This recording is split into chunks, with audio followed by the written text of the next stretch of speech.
राष्ट्रीय महामार्ग क्रमांक 652 नळदुर्ग अक्कलकोट रस्त्याच्या संदर्भात उच्च न्यायालयाच्या छत्रपती संभाजीनगर खंडपीठाने दिलेल्या आदेशाचा अवमान करून शेतकऱ्यांच्या मालकी हक्काच्या जमिनी संबंधित अधिकारी संगनमताने बळकावत असून संतोषकुमार देशमुख सक्षम प्राधिकारी तथा उपजिल्हाधिकारी भूसंपादन क्रमांक 3 सोलापूर अजित खैरादी कार्यकारी अभियंता राष्ट्रीय महामार्ग विभाग सोलापूर व दादासाहेब घोडके जिल्हा अधीक्षक भूमी अभिलेख सोलापूर तसेच उपअधीक्षक भूमी अभिलेख अक्कलकोट आणि त्यांचे कर्मचारी भूमापक यांना तात्काळ निलंबित करून संतोषकुमार देशमुख सक्षम प्राधिकारी तथा उपजिल्हाधिकारी भूसंपादन क्रमांक 3 अनिश खैरादी कार्यकारी अभियंता राष्ट्रीय महामार्ग विभाग सोलापूर व दादासाहेब घोडके जिल्हा अधीक्षक भूमी अभिलेख सोलापूर यांनी जाणीवपूर्वक शेतकऱ्यांच्या आकसापोटी वेळ काढूपणा करत मुंबई उच्च न्यायालयाने छत्रपती संभाजीनगर खंडपीठाने अवमान याचिका 4 फेब्रुवारी 2025 रोजीच्या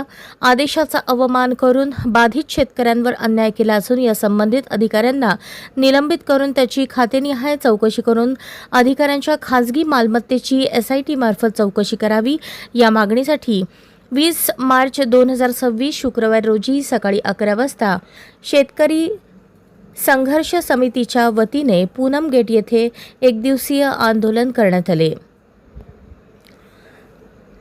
यावेळी शेतकरी संघर्ष समितीचे दिलीप जोशी सर, सरदार सिंग ठाकूर तसेच व्यंकट पाटील, संजय कलकोटे, सुरवसे, तुकाराम शिवा मोरे, माळी, संजय शामराव कलकोटे, तालुका अक्कलकोट अध्यक्ष आदी शेतकरी संघर्ष समितीचे सर्व शेतकरी बांधव उपस्थित होते। थांबलेला आहे आणि ते काम होणं गरजेचं आहे म्हणून आम्ही शेतकऱ्यांच्या ठिकाणी कोर्टामध्ये सतत वारंवार एक अवमान याचिका, तीन अवमान याचिका आणि एक मुख्य याचिका आणि त्याचबरोबर 2 याचिका असं औरंगाबाद कोर्टामध्ये आतापर्यंत आम्ही न्याय मागण्यासाठी त्या ठिकाणी प्रयत्न करत असताना या ठिकाणी या जिल्ह्याचे जिल्हाधिकारी साहेब यांना सुद्धा वेळोवेळी आम्ही भेटलो। या विभागाचे विभागीय आयुक्त पुणे या ठिकाणी आम्ही आंदोलन केलो। त्या ठिकाणी जबाबदारी आयुक्त पुणे यांच्याकडे आम्ही आंदोलन केलो। आतापर्यंत मुंबईला आम्ही आंदोलन केलं। त्याप्रमाणे सोलापूरमध्ये सुद्धा अनेक पद्धतीचे आंदोलन आम्ही या ठिकाणी केलेले आहेत। परंतु या झोपेचं सोप घेतलेल्या अधिकाऱ्याला असं वाटतंय की ह्यांना काही कळतच नाही।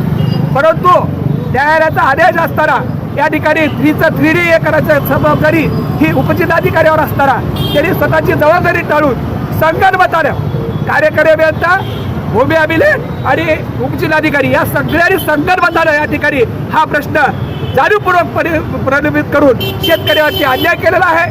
आज आमची मागणी आहे की ही या ठिकाणी जे हे 3 अधिकारी आहेत आणि त्यांचे जे अधिकारी आहेत त्यांच्या कार्यालयातले जे असे की ज्यांच्याकडे आज फायली आहेत परंतु आमच्याकडे माहिती दिली जात नाही। आम्हाला त्या ठिकाणी गेलं, आम्ही परवा कलेक्टर साहेबांनी एक मीटिंग ठेवली होती। त्या मीटिंगला आम्ही सगळे शेतकरी गेलो परंतु त्या ठिकाणी कलेक्टर साहेबांनी आम्हाला या ठिकाणी त्या मीटिंगमध्ये येऊ दिलं नाही। कारण काय तर त्यांना माहित आहे की हे खरं बोलतात आणि खरं बोलले की अधिकाऱ्याला लागतंय आणि म्हणून त्या ठिकाणी आम्ही या जिल्हाधिकाऱ्यांचा सुद्धा शेतकरी संघर्ष समितीच्या वतीने जाहीर निषेध करतोय। या ठिकाणी आम्ही न्यायालयात लढतोय, रस्त्यावर लढतोय, मागणी करतोय। भूसंपादन प्रक्रिया ही या ठिकाणी राबली पाहिजे होती। आजपर्यंत शेतकऱ्याला पैसे मिळाले पाहिजेत। एक तर शेतकरी आर्थिक अडचणीत असताना सुद्धा आज शेतकऱ्याला मदत करण्याची दानवत या अधिकाऱ्यामध्ये नाही आणि म्हणून आज आम्ही या ठिकाणी हे आंदोलन करत आहोत। आम्ही आपल्या माध्यमातून आम्ही मागणी करतोय की या जिल्ह्याच्या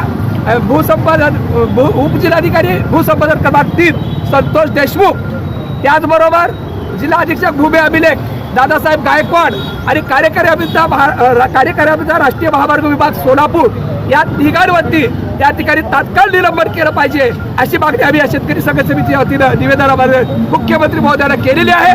त्याप्रमाणे जर यांचं निलंबन नाही झालं तर यापेक्षा तीव्र आंदोलन या पुढच्या काळामध्ये आम्ही शेतकरी संघर्ष समितीच्या वतीनं करणार आहोत। आम्हाला न्याय पाहिजे। शेतकऱ्याला त्या ठिकाणी